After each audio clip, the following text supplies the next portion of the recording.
DTH and TV info YouTube channel में आप सभी का स्वागत है।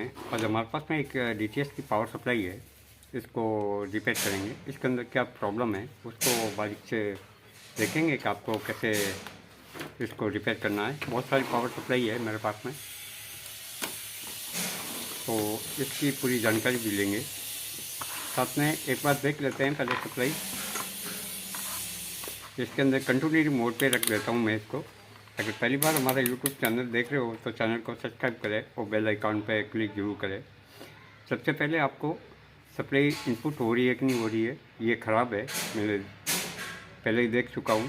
तो यहाँ से एसी इन होगी, यहाँ तक आ रही है।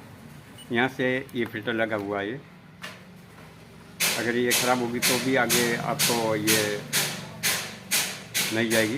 ये कंटिन्यूटी मोड के ऊपर है, देखिए ये 20 बज रही है, यानी यहाँ डायोड तक जा रहा है। एक लाइन क्लियर हो गई। अभी दूसरी लाइन क्या है, क्या प्रॉब्लम है इसके अंदर, यहाँ आ रही है, यानी इसके अंदर एक फ़िलहाल एक फ्यूज़ खराब दिखा है। तो मैं पहले इसको फ्यूज़ को चेंज कर लेता हूँ।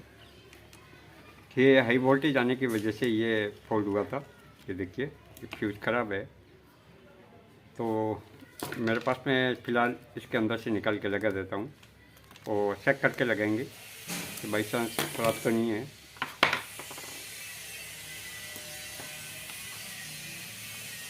एक बार इसको चेक कर लेता हूँ। ये चालू है हमारा,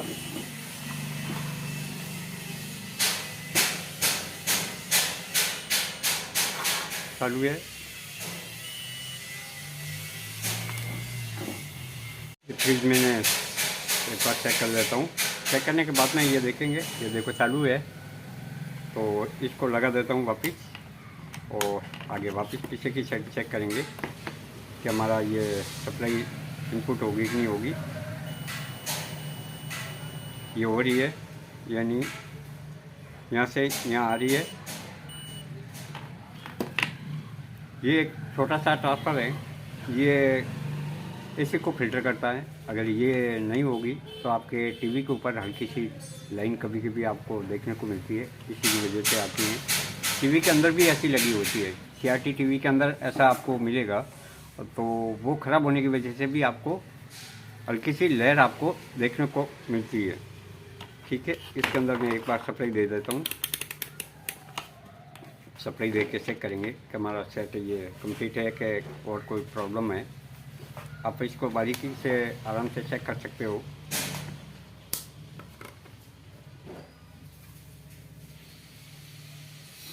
सप्लाई मैंने दे दी है, देखिए पहले एसी वोल्ट चेक कर लेते हैं। ये आ रही है और एसी वोल्ट यहाँ से आउट हो रहा है कि नहीं हो रहा है, ये हो रहा है।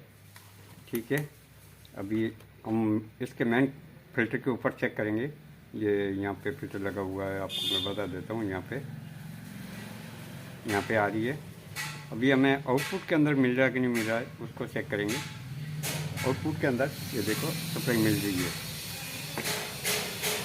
ये छोटे छोटे कारण से आप ये टीवी के ये प्लेट को फेंक देते हो। ये देखिए ये 5 वोल्ट की सप्लाई है और वापस ये ग्राउंड है और यहाँ पे 22 वोल्ट है और यहाँ पे वापस 12 वोल्ट की जगह 13 वोल्ट शो कर रहा है क्योंकि लोड नहीं है। ये वापस ग्राउंड है और यहाँ पे 3.3 की सप्लाई आ रही है। एक बार इसको सेट को डाउन कर लेता हूँ। इसके अंदर आईसी का भी फॉल्ट कई बार देखने को मिलता है। तो आईसी के अंदर आपको 1 से 4, ये 1 नंबर पिन है, ये 2, 3 और 4, ये वापस 5, 6, 7, 8 ये ड्रेन की पिनें हैं, यानी इसकी सप्लाई इनपुट होगी। जो एसी ये डीसी 330 वोल्ट आ रहे हैं वो यहाँ पे आपको मिलेंगे। इसके वापस ये ग्राउंड है, 3 और 4 पिन है वो ग्राउंड है। इसके अंदर आराम से देखना आपको, ये ग्राउंड है और वापस ये सप्लाई है जो ये डायोड लगा हुआ, देखो यहाँ से यहाँ है ना, यहाँ पे 9 से 6 वोल्ट के आसपास आपको सप्लाई देखने को मिलेगी। अगर ये आईसी ख़राब है तो आईसी बदलने से पहले आपको इस बात का ध्यान रखें, क्योंकि ये देखो ये सीधी कपड़ा के ऊपर जा रही है और ये फीडबैक दे रही है। यहाँ पे ये सप्लाई देखिए, यहाँ से यहाँ सप्लाई आ रही है और सप्लाई से ये जा रही है यहाँ पे, और यहाँ का फीडबैक यहाँ मिल रहा है ये 1 और 2 नंबर पिन पे। आपका इसका डाटा आप PDF निकाल के देखोगे तो आपको पता लग पाएगा। साथ में ये ऐसी है 22 से, इसके नीचे नंबर लिखे हुए उसका भी कॉम्बिनेशन आपको देखना है। जैसे 380 का ऐसा कुछ लगा आ रहा है, इसके अंदर कितना है CE138022। ये नीचे की पिनों को भी आप ये नंबर लिखे हुए उसको भी चेक करना है, नहीं तो आप सेम नंबर की नहीं लगाओगे तो प्रॉब्लम करेगा, क्योंकि इसका सब जो प्रोग्रामिंग है, इसका आउटपुट पूरा सिस्टम है वो एक अलग अलग होता है।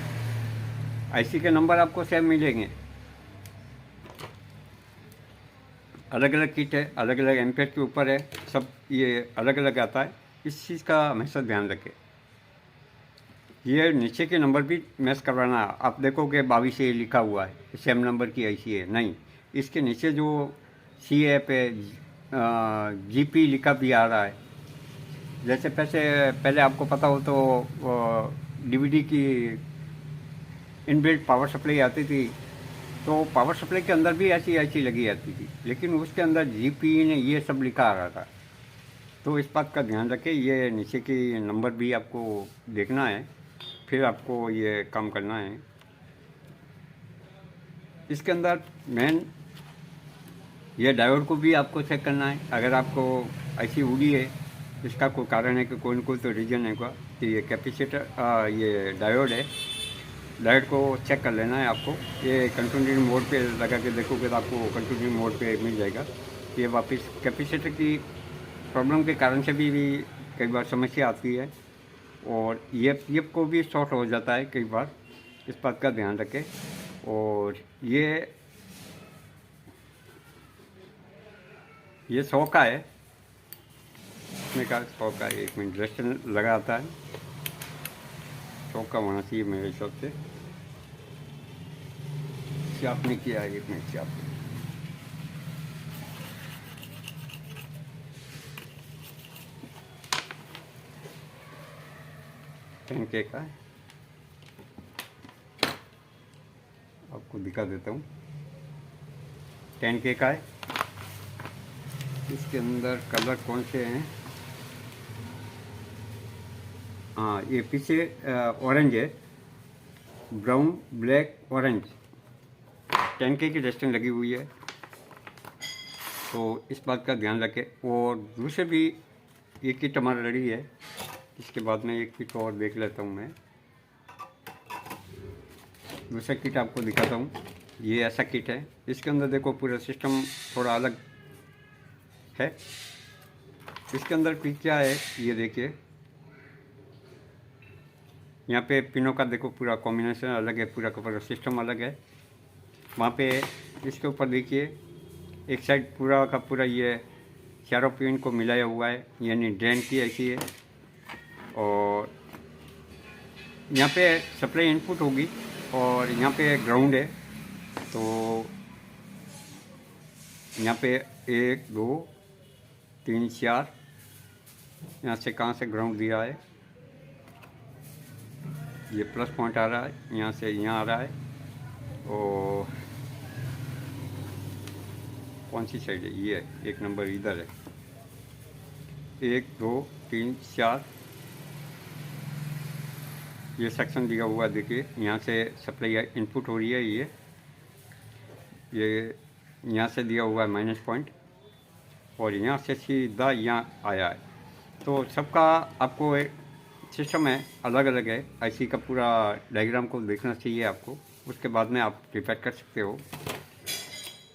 और आउटपुट के अंदर तो आपको पता ही है, ये यहाँ पे 5 वोल्ट का ये डायोड लगा हुआ है, ये जेनर डायोड। साथ में ये जो सेकेंडरी और प्राइमरी दोनों भाग अलग है। ये प्राइमरी सेक्शन है इतना, ये देखिए यहाँ पे एक पीएफ लगा हुआ है, ये देखिए। ये पीएफ अगर नहीं भी होगा, आपको कई बार बॉडी के अंदर सेट बॉक्स की बॉडी के अंदर करंट आता है, तो ये पीएफ की वजह से आता है। इस बात का ध्यान रखें, अगर ये पीएफ बाहर निकाल दोगे तो भी ये शॉर्ट होना बंद हो जाएगा। साथ ही आप इतना टाइम हमारे साथ बने रहने के लिए आप सभी का धन्यवाद। अगर वीडियो पसंद आया हो, लाइक, शेयर और कमेंट करें। साथ ही चैनल को सब्सक्राइब जरूर करें। पुनः आपका खूब खूब धन्यवाद।